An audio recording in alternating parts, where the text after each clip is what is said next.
The original Xbox is still such a beloved system in 2024, and one of the great things about the community is that it never stopped. So in today's video, what we're going to do is, this is a friend's Xbox that he had sent to me for me to basically pimp out and upgrade. This particular system right here has not been powered on in 10 years. And so what we're going to do is, number one, get the contents off the hard drive first. We're also going to remove the clock capacitor, and we're going to do some really cool updates to this original Xbox and really pimp it out to make it a viable system in 2024 that you could easily put into your living room and enjoy. But before we jump in and do the deep dive, I do want to thank today's sponsor, Delete Me. Today's episode is brought to you by Delete Me. As someone who works in the video game industry and as a known public figure, maintaining my privacy is extremely important, and sometimes I feel like I'm fighting a losing battle. Last year, I got an email from what appeared to be a YouTube representative. Now, being tech savvy, I knew that this was a scam, but what I didn't really understand at the time was how these scammers were able to get my information so easily. Well, it's all thanks to data brokers, and these are large corporations that collect huge amounts of your personal identifiable information and package it all together. And these data brokers will also sell your data to other data brokers. And there are literally hundreds, maybe thousands of these sites on the internet. Now, you have the right to stay private and protect your personal data. And that's where Delete Me comes in. It's an online subscription service that will scrub the internet for you and remove your personal data from hundreds of these data broker websites. Now, once you've signed up for the service, Delete Me experts will find your personal information online and remove it from over 750 data brokers. The first report you'll receive after 7 days of using the service. And this is mine. Check this out. This isn't altered in any way. These are all the data broker sites that my information was found on. And Delete Me doesn't stop there either. They will regularly remove your personal information at a scheduled basis and keep you informed. Not only this, you can also make custom removal requests as well. Now, I'm a Delete Me customer, and I recommend it to anyone who wants to try it out for themselves. There are even family plans available for those who want to protect the privacy of their entire family. So what are you waiting for? Get 20% off Delete Me US customer plans when you go to joindeleteme.com/MVG and use promo code MVG at checkout. That's joindeleteme.com/MVG, code MVG at checkout. Alright, so first things first, you can see that this Xbox is pretty much caked in dust, but overall it's in actually pretty decent condition. If I flip it over, this is really the important stuff here. You can see that this system has not been opened before, at least it doesn't appear as though it is, because normally there is a torque screw here. Now you can see that the jewel here is in good shape. Basically there's not really much as far as scratches goes. This looks very, very dirty. It's very dusty, of course, but all things considered, this system actually is in pretty good shape, at least from the outside. I'm not really sure about how it's going to look inside because, of course, we do have to remove the clock capacitor, and we're definitely going to do that here shortly. Now, if you are wondering how I'm outputting this original Xbox to my display here, I'm using HDMI via the Electron X Out. This is a high quality and cheap product that does one job, and it does it extremely well. It takes the component video and audio output from the OG Xbox and sends it to an HDMI signal with embedded Dolby Digital surround sound. I absolutely recommend this product to anyone who wants to connect an OG Xbox to a modern display. It's cheap and it gets the job done. There are many different options when it comes to outputting an original Xbox these days. Some of them are very cheap and not very good. Some of them are quite expensive and they are very good, but this for me really will get the job done for 99% of people out there, and I definitely recommend it. So what we're going to do now is open up the Xbox. We're going to basically unplug everything, turn it upside down, and remove all the screws. Now for this you need a Torx screwdriver, and basically what you need to do is just lift up the rubber feet on each corner of the case itself. And in the middle there are two additional screws that are hidden underneath the stickers, and this was kind of Microsoft's way to detect if someone had voided their warranty. Turning the system back over, we can now remove the top case, and then we'll get a look at the internals. And as you can see, the hard drive is on the right hand side, the stock 8GB hard drive. The left hand side is the DVD drive, which is a Samsung drive.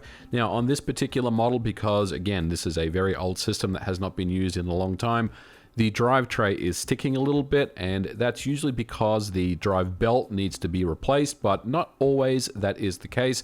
In this one, the drive does open It just needs a little bit of a push sometimes to close it, but it's good enough for at least this particular purpose. To get access to the motherboard, we just need to remove the hard drive and the DVD drive. Again, there are some Torx screws that need to be removed. This is pretty straightforward stuff. And of course, we need to unplug all the connectors that are on the back of the DVD drive and the hard drive, the IDE connector and the power connectors.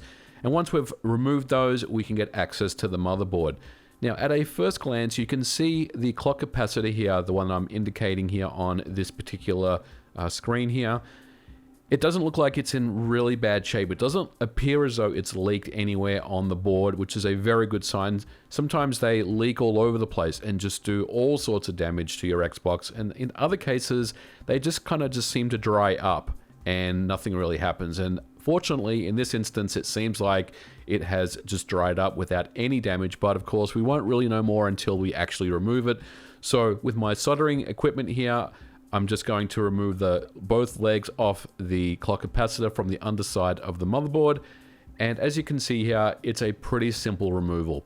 The other thing that people like to do is just clip the legs off. If you don't have access to a soldering iron, all you need to do is just clip the legs off with a pair of clippers, but just make sure that you are not damaging any other part of the motherboard, or you're not damaging any other capacitors that are nearby.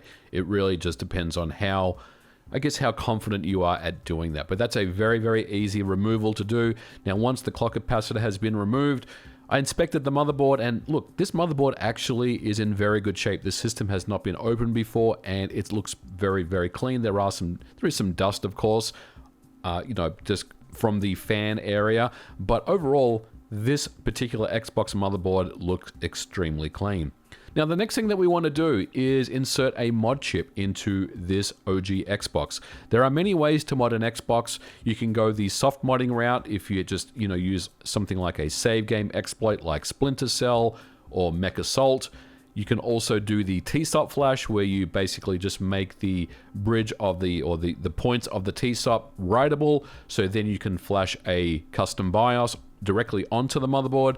But I'm going to use a mod chip, and this is the Project Stellar mod chip that was released a couple of years ago now by Make Megahertz. Now, this particular mod chip is something that I did get a sample of many, many months ago, almost a year ago now, I believe. And ultimately, I was looking at the reviews of people talking about this product, and I think I came to the conclusion that it was not completed.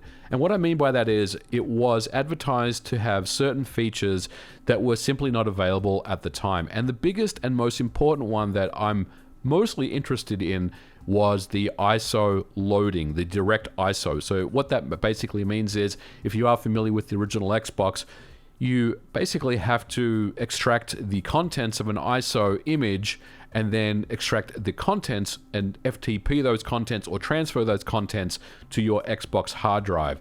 Now, again, there are different ways to get files over to your Xbox, but that's normally the way that I do things. But the Project Stellar mod chip finally has the update, the 1.2 plus update, that does allow for ISO loading. So finally, I can say that this mod chip is something that I would install in an Xbox. So booting up the system, I kind of just set everything back up without putting everything back together, and everything boots just fine. And as you can see, we're in the Project Stellar menu, so that is a good sign that everything is working as intended.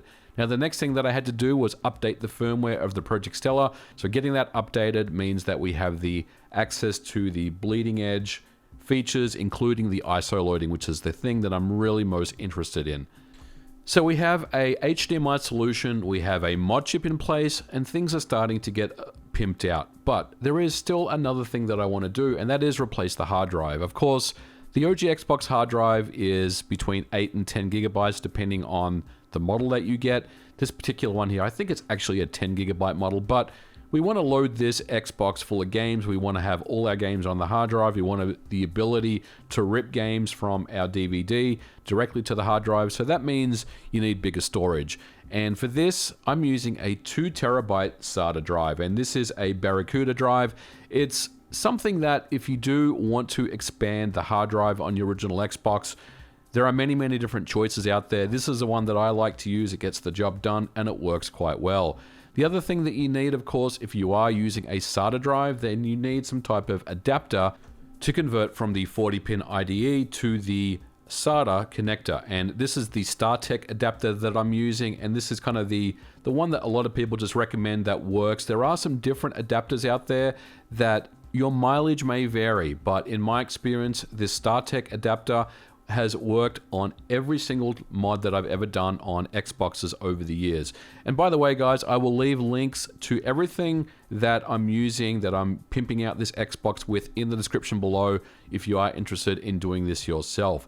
So before we proceed and do the hard drive update, I do want to get all the contents off of this particular Xbox. So what I did was I turned the Xbox and just let the Project Stellar menu run, and just with most custom BIOSes and mod chips out there, there is an FTP solution. So of course there is an FTP server that's running in the background. So all we need to do is just copy the contents off the hard drive via FTP over to our PC, and then we're going to restore them back later once we've updated our hard drive. So this process only took a couple of minutes, and as you can see, we have them on our computer here. So now we can install our 2 terabyte Barracuda drive. Now to do this, it's very, very simple. We just remove the existing hard drive from the drive caddy, insert the new one. Of course, we need to plug in the 40-pin SATA adapter as well, just to make sure that that's all working. And then we plug in the power from the SATA adapter into the power connector on the Xbox itself. It's a pretty easy mod, and lots of people do this. If you do want a pimped out OG Xbox with all the games, all the emulators, all the homebrew, everything about the original Xbox, then you definitely want to get a 2 terabyte drive. Now before we can actually use it, we have to format and partition the drive, and fortunately the Stellar OS has very easy tools to do that. We just go into the tools menu and then just set up the drive that way, and this process doesn't take very long at all. It's a very, very simple process to do. And now we have a working drive. Now before we reboot the Xbox, because there's nothing on this drive right now, I'm just going to move back all the files from the C partition, which is the Microsoft dashboard, and the E partition, which is all the save games and profiles that were on here previously. So now that we can do that, we're pretty much in a state where we've completely pimped out the system, but there are a few things that I still want to do. And the first thing is to install a custom dashboard. Now, a custom dashboard is something that is part and parcel of a modded Xbox. And once again, just like with anything when it comes to the OG Xbox, there are many different choices of what you want to do. There are a lot of different custom dashboards out there. There's Avalanche, there's Evolution X, there is Lithium X, I believe. But the one that I'm going to be using here is known as XBMC for Gamers. This is essentially a repurposed Xbox Media Center interface, but it is purely designed for games. And this has been developed by Rocky5, who is a very well-known person in the Xbox community, and he does amazing work. And for me, this is a very simple and easy approach. There was another dashboard that I was thinking about using known as Lithium X, I believe, but unfortunately I didn't want to go with that because it doesn't have any connectivity to pull down updates from the internet. The great thing about XBMC for Gamers is that not only does it keep itself updated, it also has the ability to download things like cover art and DLC patches and all sorts of different things via its downloader area. And there are some other scripts as well that can do various things. So for me personally, I would say if you are looking to set up your own OG Xbox, then I would personally use XBMC for Gamers. There are other people out there that will tell you to use something else. And look, I'm not saying my answer is the best answer, but it's something that does work for me. And for those people that do have their favorites, let me know in the comments below. So how do we get games onto the OG Xbox? Well, of course, there's always the FTP option. As mentioned earlier, you can also rip your own original discs directly to the Xbox hard drive. And XBMC for Gamers comes with what's known as a script to run a tool known as DVD to Xbox. Essentially what that does, it will just ISO up the contents of a disc that you insert into your Xbox. The process does take about 40 minutes or so. It's not very fast. So if you do want to back up your entire library, There's probably a faster method to do that, but it does get the job done if you just want to back up, 5 or 6 of your favorite games and get them onto your hard drive. You can simply do that. Now, of course, I was able to get a lot of my games onto this hard drive here. Basically, what I did was clone another hard drive that I had on another Xbox to get a bunch of different games that I own onto this particular hard drive. And as you can see here, we have a really nice cover flow system now where you can easily just launch into XBMC for gamers. When you turn on the Xbox, it automatically just jumps you straight there and straight into the games menu. And from here, I can basically just launch into any of these games, and the previous save games and the profiles that were already on this system from the prior 8GB drive that we transferred from, they're all available here as well. So we're almost done pimping out this original Xbox, but there is one more thing left to do. And that is to set up Xbox Live and make sure that any games that we play that does support Xbox Live via Insignia are available. So going into the Stellar OS, there is a section to basically prep your Xbox for using Insignia. And essentially what this does, it takes some information from your Xbox. I believe it's your serial number and maybe your hard drive key and some other information, I don't remember. And it just basically sends them up to the Insignia server and lets you know that your Xbox, your system, can be used for Insignia. So once that's done, it's now a matter of just going into the Microsoft dashboard or any game that has Xbox Live, and it will basically update the dashboard for you and then set up your Insignia information and make sure that that's all set up. And from here, we can now just launch a game such as Halo 2, get into the Xbox Live section, and we can start playing games online. Now, Insignia has a big list of games that are supported, but I might add, not every single online Xbox Live game currently is supported in Insignia. The team is continuing to work and basically add more games to it over time. And look, to be completely honest with you guys, if you do look at the Insignia page, most people are only playing Halo 2. There are other games that people play occasionally, but when I look at the Insignia page, the only real main game that people are just playing over and over again is Halo 2. So I was happy to jump into a couple of Halo 2 matches on this pimped out Xbox, and everything is looking good. We've got a really awesome system where we basically took it from something that hadn't been powered on in over 10 years.